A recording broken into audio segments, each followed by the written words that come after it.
Okay, I think we have a quorum.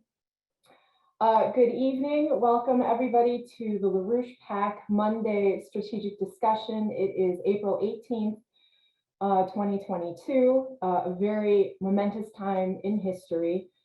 And I believe if I was successful, I posted in the chat the latest article that was written by Barbara Boyd. Hopefully people can see it, on Yoda Yellen, Janet Yellen. You can read it, get a sense of it. Obviously, the role that she has played, the role leading these globalists into complete oblivion and desperation to try to save their system. You have the globalist agenda unified with the bankers, the environmentalists, and really the intent to transition our economy and our nation and the world economy toward net zero economy, meaning shut down industry, shut down manufacturing, a continued shutdown and disintegration of what it really means to grow as an economy, what we were intended to do as a nation. And obviously there is resistance to this policy. Russia, China, India at the COP26 meeting, they've refused to go along with this. They've paid lip service to it, but they're certainly not doing anything drastic in their economies to achieve a net zero. And if anything, what Mr. LaRouche has consistently emphasized and what we've emphasized in our discussions is that if the United States, if it doesn't change in the United States, in a revolutionary way, nothing in the world will significantly change. So the United States must take the leading role in this. And so, I mean, that's really essentially why we encourage people to continue to get out to your local grassroots meetings, organize, get out to the post offices with us, get to know your representatives and the candidates that are running for school board, because this is the core of the movement in the United States that's going to be the leadership that turns this thing around and really ends this globalist financial dictatorship once and for all. So tonight, our discussion will be led by Michael Steger. And I think with that, I'm just going to let him take it away and situate it for us and give us a sense of what to do. Great, thanks, Mihua. All right, so thanks to everyone for attending, for joining the discussion. It was busy last Monday with some of the local politics here in Michigan, and so it's nice to be back. Looking forward to your reports and insights into the situation. So what I want to do is touch on a few aspects of what is the global strategic dynamic. And then I want to touch on something which I think in some ways, and we've discussed it here over the last month and a half, which is this reference to this question of principle. But underlying that question of principle is the question of a cultural sense of identity that has been the defining factor for the success of our civilization and especially of our nation. And it's been the reassertion of that principle at critical junctures, which have been the basis by which humanity survives. There's a famous Edgar Allan Poe story, The Descent into the Maelstrom. Maelstrom is something, it's a Norwegian, Scandinavian term for a vortice, an ocean vortice. Probably happens because of some of the fjords and major changes in ocean depths. But Edgar Allan Poe describes this maelstrom and this question of how do you, maybe it's the ascent from the maelstrom anyways, but it's the young man involved, the protagonist in his short story, successfully leaves by recognizing that there are certain factors that are not getting pulled into the maelstrom, that there are certain objects from the ship. So certain entities, and they have a geometry to them. They have a characteristic. So we could say there are factors leading to some objects not getting sucked down into the maelstrom as the ship gets wrecked and caught off guard by this opening vortice in the ocean floor. And just, it's a real phenomenon. And so, but Poe recognizes he's getting at something of a different question. And it's something relevant to today because it is undeniable we are in a kind of major reckoning.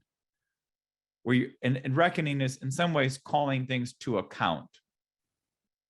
You know, for the financial system, that could be a margin call, but it's kind of like a broader political and cultural margin call.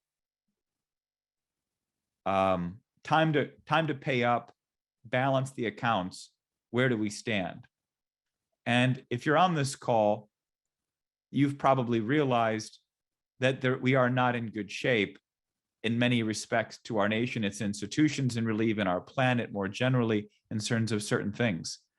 But you will also be aware of that there are certain elements that have arisen in the recent period, 5 or 10 years, that have been a tremendous shift, not because they are dominant, but because they are, like Edgar Allan Poe identified, those elements which indicate a countervailing trend in the overall collapse.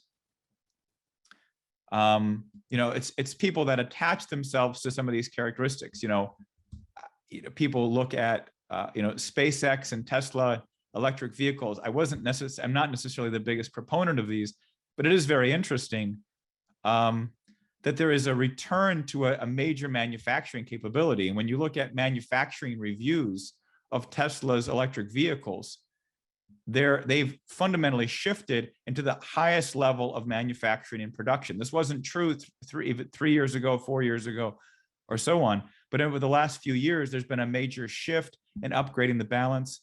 Elon Musk is even now talking about mining lithium for the lithium batteries. The batteries of Tesla are apparently, based on intense evaluation, some of the best out there. But that's just one case. There's signs of life. This is not an endorsement of Musk, because to a large extent, he makes a severe compromise. He continues to say solar panels are the most important factor to human energy. This is obscenely wrong. And it's not clear, you know, to what extent he makes that compromise. But a manufacturing program, the SpaceX rocket engines, but those are some economic layers. And there's been some reshoring and some industrial level of investment. But we're resetting a standard, you know, comparisons to the Edison labs or what Henry Ford did, that kind of American orientation. There's a spirit of that coming back to the American economy. But even more so, there's something more substantial in the MAGA patriotic movement. And so in those elements, we see a potential for life. So what I want to do is I'll come back to that aspect towards the end of my initial remarks, and going to kind of resituate where we are in this broader strategic level.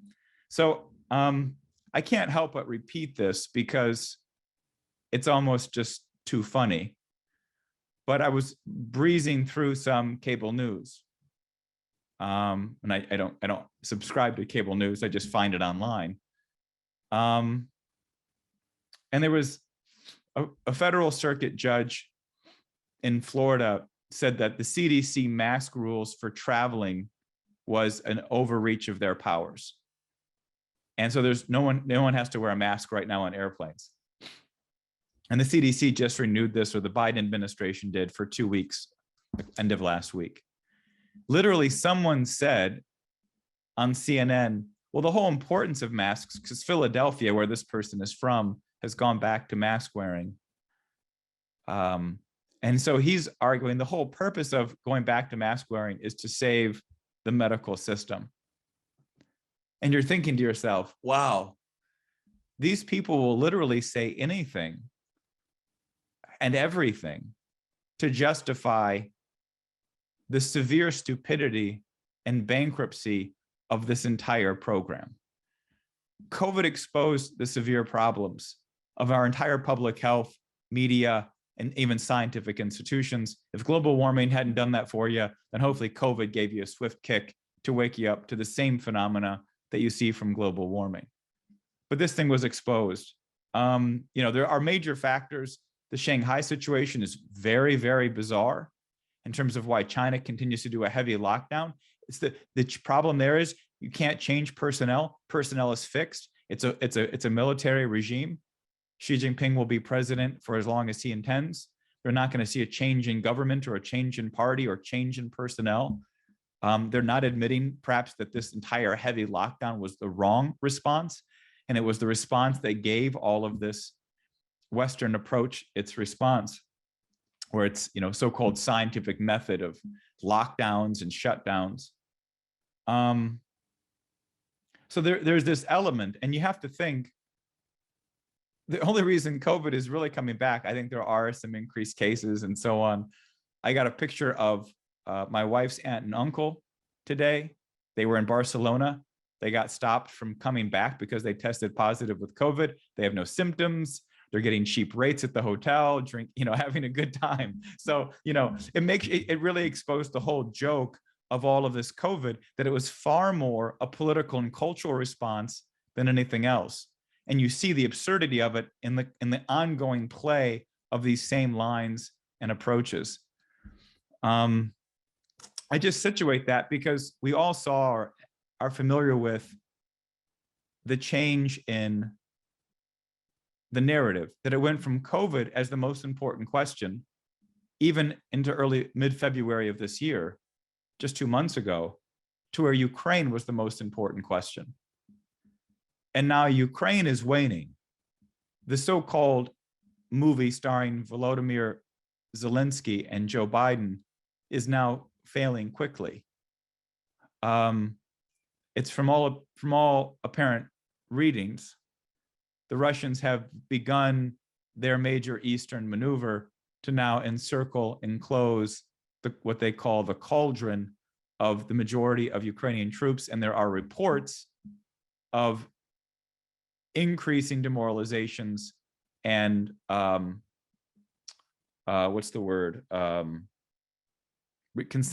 resigning and basically putting their hands up, ending the conflict by a number of Ukrainian forces. So we'll see how this plays out, how long it takes. Some people reference a patriotic day in Russia, which I think is May 9th. But even the CNN coverage is like, well, now there's the Donbass and Russia's got all the strength, and this is really far from the west of Ukraine for resupply of materials, even though Joe Biden just sent another $800 million to Ukraine. We're apparently sending 155 millimeter howitzers, the huge kind of aircraft guns and artillery guns. Those aren't making it to the Donbass, unless you're going to parachute them in. And are you really going to fly over the airspace of Ukraine? Unlikely. So how this now works, but one thing's for sure, Biden, the entire regime, is not gaining a victory by a war in Ukraine. It's probably increasingly losing any political credits it may have gained initially quickly. People see it as another loss. We're going to lose another war. They've owned this. And at the same time, interest rates for housing have gone up 2% in the last 2 months. That's the same time period of the war. The Russian ruble has, of course, regained all of its strength, so-called economic warfare and how that's worked. Of course, there's been elements, but you get the irony. But we should be very clear.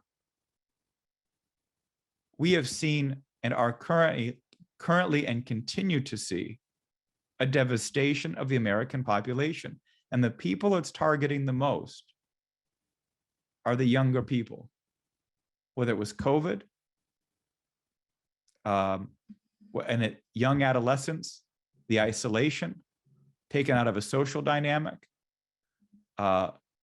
the drug abuse, the threats of suicide. The CDC reports young women under 18, 25% have considered suicide. It's probably higher. The loss of a sense of a direction of where their society is going. A lot of older members of our society have responded aggressively. They know that the society can function in a better way. They've, in some cases, seen it because it's almost impossible to ever see it function worse than what we're currently seeing. The massive open borders, and there's all kinds of fights. Democrats are basically screaming at the administration, do not open the borders, do not end Title 42. You have Senate candidates in Arizona, other places in Georgia who are saying, please do not open up these borders. It's having a huge impact. Biden has the lowest ratings of any president at this time in his presidency of any president since polling started. It is a total systemic collapse. There are no parts to repair cars. There are no chips for new cars or parts. The grocery stores have low shelves. Prices continue to go up. Gas prices are still high, but the fuel on the market globally has never changed. All the Russian fuel continues to be on the global market. It's only the sanctions, it's only an imposition to shut down American industry, energy, and the living standards of the American people. This is a systemic breakdown, and you can be guaranteed and sure of one thing. This regime is at this point neurotically incapable of responding in your interests. And that should scare you a little bit. It's going to get rockier. If someone doesn't say that, I think if we don't say that to people, if we don't prepare people for the instability, then we're somewhat avoiding the circumstances. And like I said, the people that are getting hurt the worst by much of this, the young people that are, injured from broken homes or from a loss of the economic crisis, that can only increase under these circumstances. Many of the young people today that are already radicalized as part of a radical left are there because of the housing crisis that devastated their family, lost their family home, ended their college education, or put them into massive debt. These stories are real lives that have shaped the culture of our country. It wasn't just an injury to their financial portfolio. It was their sense of what their society was and what they were participating in. You've got a surge in violent crime, a surge in overdose, massive drug capability, increased terrorist capability, and the absurdity that anyone in the Pentagon or in our military leadership who are both mostly rotund, gluttonous blowhards living off the government dole who don't give a damn about the American people but regardless if they do or don't, are incapable of actually fighting a sustained war against any major country. We're supporting massive bureaucrats in the Pentagon and in our military to a large extent. This isn't rank and file. These aren't the so-called fighting forces. Those remain to some level of some basic standard. But to a large degree, people like Milley are exemplary of the kind of gluttonous degeneracy of our entire nations and its institutions. Now, many of you know this. Many of you know much of what I've described. It's part of the LaRouche Pact general discussion. The question is, and as we've discussed over the last number of weeks, this sense of principle. Now, what is that? What does that mean? Well, in some cases, the biggest problem that we might have today is that people recognize everything we've just discussed. They see the problems. And they say, well, we've got to vote for something different. We've got to bring something back to power. We certainly have to bring Trump back into office. True enough. But imagine talking to a series of college-age students. What do? What do they dedicate their life to doing? Is it to raise families? Is it just to go find work in manufacturing or engineering or in aerospace? Those are all good things. But how are we going to rescue and resecure the brilliance of our nation and of our society and civilization? It's going to have to be a quality of something where the leadership recognizes the profound loss of cultural identity. And this, in some ways, is what Lyndon LaRouche foresaw nearly 60 years ago, if not more, actually. And it's something that even his own organization had a hard time dealing with, because it's always easier to come up with solutions to limited aspects of the situation. When you see the rot, imagine just the housing bubble alone. If the housing bubble goes, and mind you, interest rates have been lower for the last 12 years than they ever were during the actual housing bubble. They're now rising back to where they were at the peak of the bubble, like in 2004, which is 5.5%, 6%. They're currently at 5%. But it's not just a housing bubble. It's an everything bubble. It's commercial real estate. It's the whole thing. It's the zero interest rates of the Fed. It's the entire Federal Reserve System. It's why they recognize their only solution, as Barbara Boyd captured in the article on Janet Yellen, is to go for a complete reset, a complete bankruptcy reorganization. You own nothing. We just print huge amounts of dollars internationally. We just bail out everything. We lower all the currency values. Unless you're part of the asset and ownership class, you're basically back to a serf or worse. That there is something deeper of how did we let this get there? Now, in reflecting upon much of what Mr. LaRouche has said, and going back to some of his early writings, and having a sense of the discussion he led over the last 20 years, he had made this reference at one point, and this is something that what I'm going to present right now will be a subject for discussion with a group of young people tomorrow night at Michigan State University. There's a small gathering there that I'll address. And I thought it'd be useful to give some sense of, in some ways, what Edgar Allan Poe was also addressing, what Abraham Lincoln saw, that the principles of the American Revolution were something that were already dwindling. And that Lyndon LaRouche saw, and he put it that in intending to create this movement, he saw the necessity of creating a new prototype of the human species, a new example of what mankind could become. Now, there's a language there that may appeal to a futurist or a technologist, type of person. But when you actually pull deeper into what Mr. LaRouche was getting at, that he's recognizing that too often people try to preserve traditions, and that those traditions will always fall short. They're very predicated aspects of human behavior that we become comfortable with or enjoy, hay rides in the spring or fall or whatever. But the point is that they fall short. In reality, a true person to look to conserve the heritage of human civilization comes down to a sense of principle.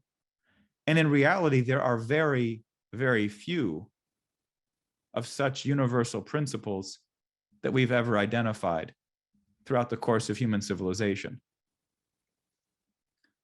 And what he saw is that these basic universal principles, they're so obvious that, in some cases, they're so obvious, in some cases, they have been already lost. But they were alive at the time of the 1940s and 50s.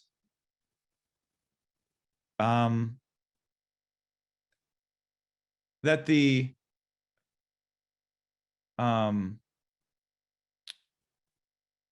principles themselves, well, for example, he saw that they were threatened.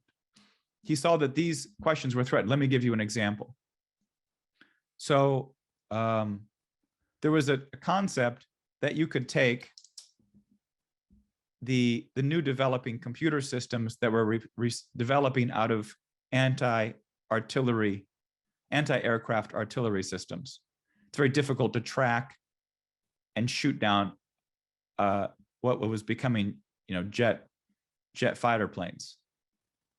And so they would build, so the early computer systems, especially within the Pentagon, were to look at rapidly how to create these computer-based software systems, hardware systems, to create that condition. And in doing so, it provoked the potential power of computing systems. And that was then expanded to say we could run a society in this way, that a society, if capable of responding very quickly to all of the things that it would need to respond to and react to, it would be capable of never dealing with a crisis, always being able to so-called hit the target. And what Mr. LaRouche saw from his own sense of culture and economics was that this was attempting to take away and undermine one of the most important factors of our civilization. You can call it the human soul, the human mind, creativity. But that when you begin to say that human society can run according to some algorithmic approach, you undermine that. And this is the same challenge that self-driving cars or anything will ultimately face. But those are limited examples. Getting a robot, which is essentially what a self-driving car is, from point A to point B is one thing. And to responding to various unexpected circumstances is something you can kind of figure out the net, extreme potentials of severe incidents. But to think of a human society itself in this way, and to reduce economy simply to a reaction of a series of events, was something he saw as much more of a grave danger, that it was actually threatening that question of human soul and human identity. And because that question of human soul, that quality of human creative identity, is uniquely capable of ascertaining the other aspects of principles that arise in the process of human phenomena. So we've often referenced the question of gravitation. And I've given an example of Einstein's view of general relativity, whether it was the gravitational field or if it was the sphere, the planet that was itself the cause.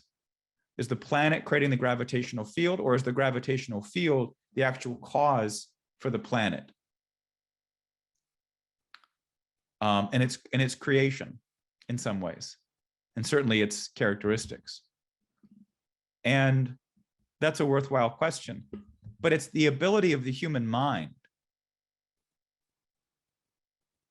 to consider and to make knowable that dynamic, and to look at the interplay of that dynamic between the unseen, in this case, gravitational field, and the moving planetary system, or the composed planetary system.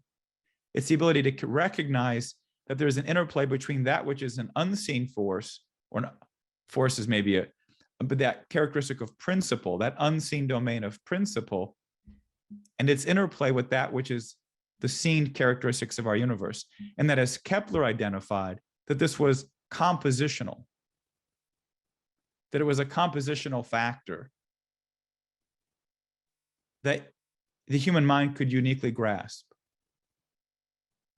And that it was both the ability to use the planetary motions as sense perceptions to then grasp and be able to demonstrate the characteristics of that unseen domain, much the same way Einstein did with general relativity.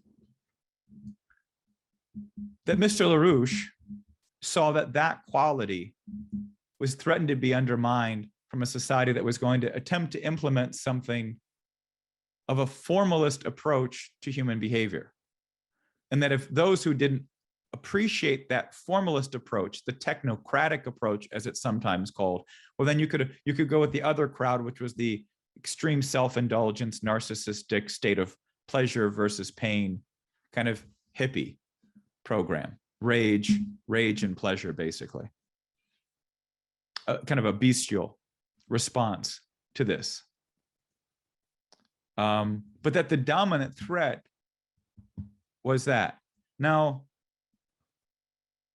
this sense of how do these movements work in this way that Mr. LaRouche saw creating a movement. It was a political movement. He ran for political office. But again, imagine yourself asking a 22-year-old, 23-year-old, because we are in nothing less than a war that has to be won. It has to be. To lose, to allow Janet Yellen and Klaus Schwab's and this grouping's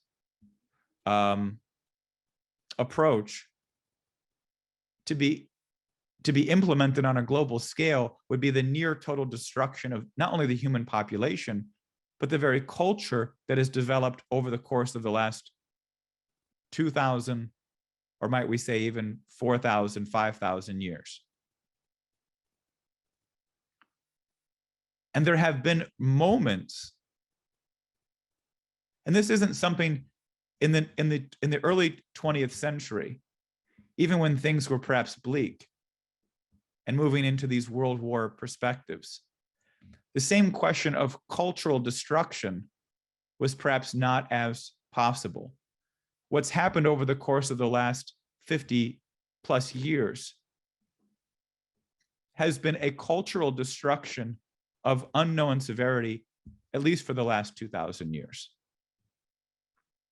And this is what's interesting. Now, yesterday was Sunday, the day that Christians celebrate the day of resurrection.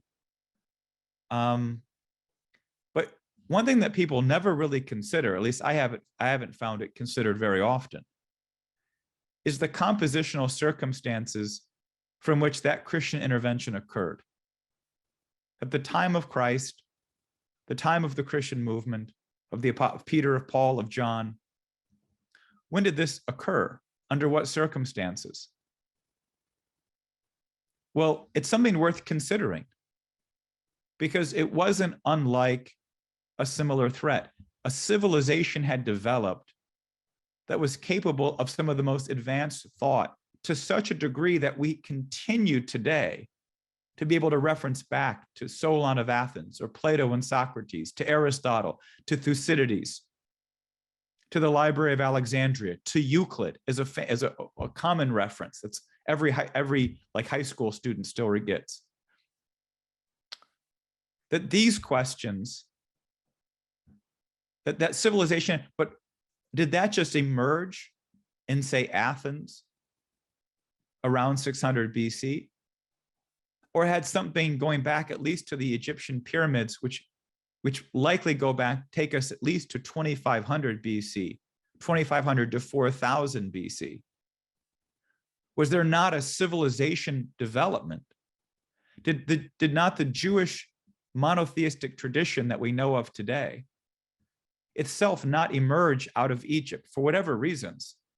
You have the Old Testament version. It's not a perfect historical record. What fully happened is I don't think clear to anyone, but we have some sense that it emerged out of that Egyptian culture, like potentially as slaves or some type of cheap labor, of some type of process, but they emerged to set up a separate concept of their own civilization, east of the Nile River, up into that area of Judea. But that's 1000 BC. That's 1000 BC. And then you have the development of classical Greek culture in the 500, 600 BC period, and the emergence of Pythagorean thought and of Plato's cosmos in the Timaeus, which was the one kind of piece of Platonic literature, though translated by a Roman in the 4th century. So it probably had some severe distortions from the original, but nonetheless, something still available to the period of the Middle Ages. Gave them some reference to Platonic thought. But all of this had developed up until the time of the Christian era. The Egyptian culture and Egyptian civilization, it had been largely injured or declining. It's likely why the Jews have ultimately left. There was a collapse of food supply, a collapse of resources. They were pulled into slavery. There was a certain crisis, similar to what many Americans feel today. But there is no Judea to go to. As there was for the Pilgrims, there was a new continent to go to. There is no place to escape today.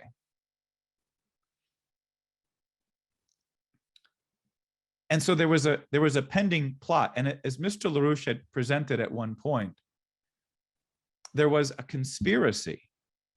And much of this, just to make it kind of interesting, all of these cultures of ancient Greece, brought to bear as a dominant force by Alexander the Great, of the Egyptian culture and the Judaic culture, was intersecting in a city named after Alexandria, of Alexandria in Egypt. You have the great Alexandria Library. That had become a receptacle for this thousands of years of human trial and success and discovery and brutality and destruction. And yet, at the time when the Library of Alexandria is burned, the killing of Archimedes, the rise of a Roman Empire, and this reemergence of this Babylonian Eastern kind of Persian-esque empire centered in Babylon, that there was attempted, as Mr. LaRouche had put forward at that point, a coincidence between this Roman outlook and that Babylonian outlook. One today equivalent to what we see today at the heart of the environmentalist movement. The destructive nature of man, kind of an indulgence in states of narcissistic pleasure and drug use, of brutality, but of an idea that somehow a cosmology that mankind is itself destructive, and human sacrifice, human destruction, all of those things are justified logically by the universal worldview and enforced by that a political structure, an imperial or satanic and political structure. And they were going to level all of the development of human civilization that had occurred for thousands of years. It was almost inevitable.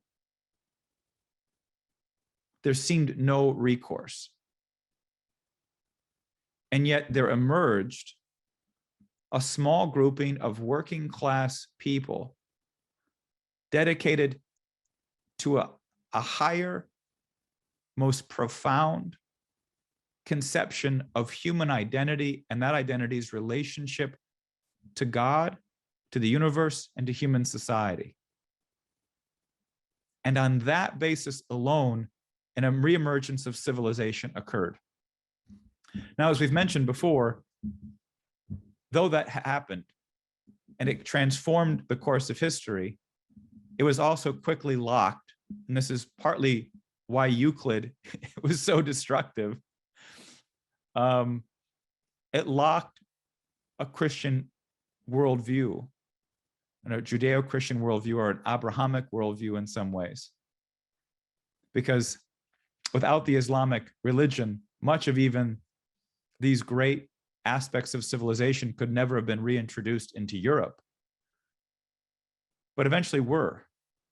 And that's where you're beginning to see this renaissance in Europe, where this recognition of civilization itself and the broader aspects of civilization begin to re-inspire a breaking from any logical system, a breaking from any rules-based, so-called rules-based system, or any system to formalize human behavior.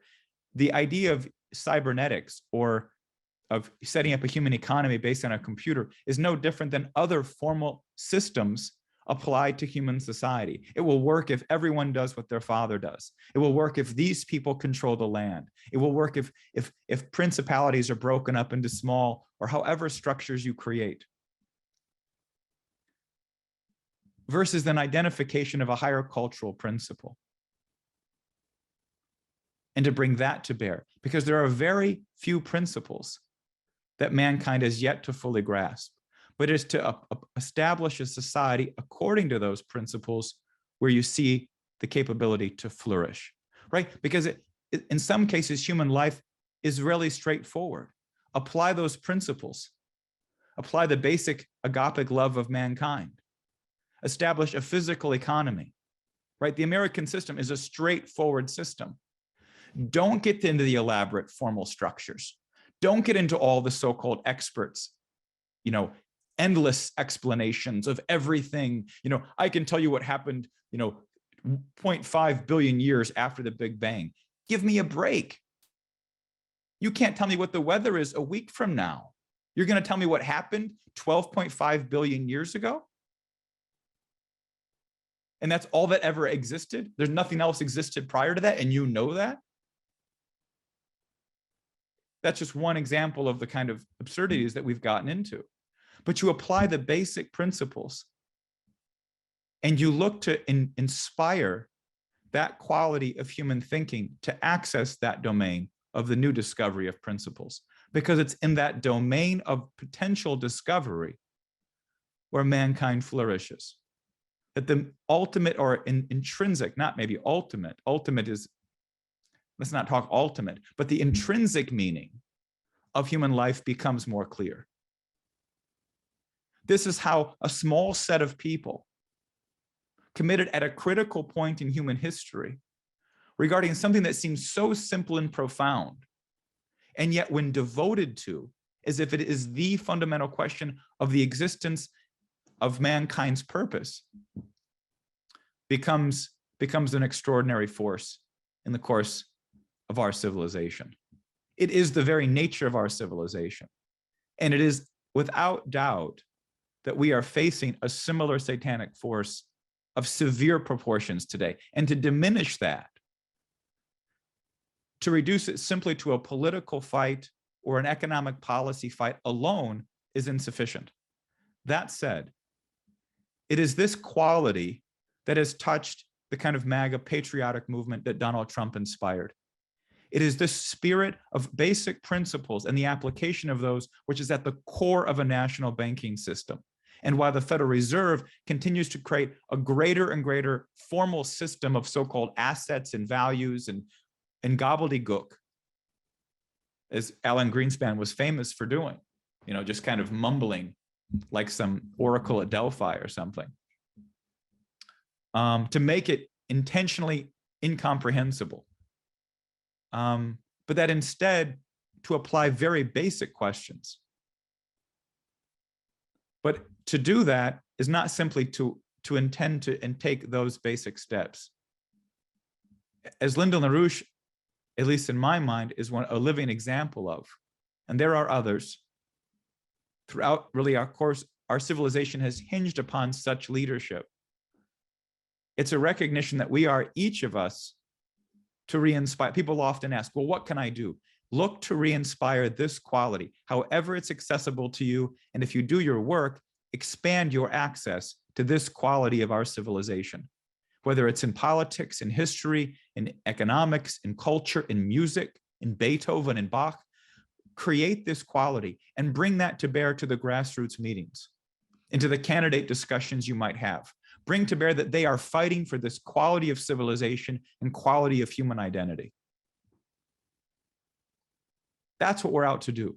Nothing less than a movement is required to solve the crisis, the deep, deep cultural failing we face today. But part of the basis of even this discussion or my subject tonight is because you can also see the possibility of the success of these ideas gripping the society we live with today. That they are open and capable of responding. There is a deep longing and hunger for this quality of leadership. And it starts with those of us who can be cognizant of that and self-conscious and to deploy as best we can, not because we're perfect, not because we're sufficient, but because we recognize this is the principle which actually moves the human species and civilization itself. And to reawaken that quality in such a universal way, not in a way that's limited to a particular dogma or doctrine, but in from the highest, you might say, Christian perspective of a universal outlook of the nature of man, where it's applied not to a particular people, but to universally to the human race. That question and that devotion from the leading members of our American society today can ultimately make the profound difference, not just to bring Donald Trump into the presidency, That's a step we have to ensure. And right now it looks good, right? The Democrats are collapsing. But I think we can all be aware that the road ahead of us is going to face obstacles and crises that we can't yet foresee. That if we were just reduced to computer systems, we would be shocked by. Like many people, though some weren't, many people were shocked by COVID and caught off guard by the response.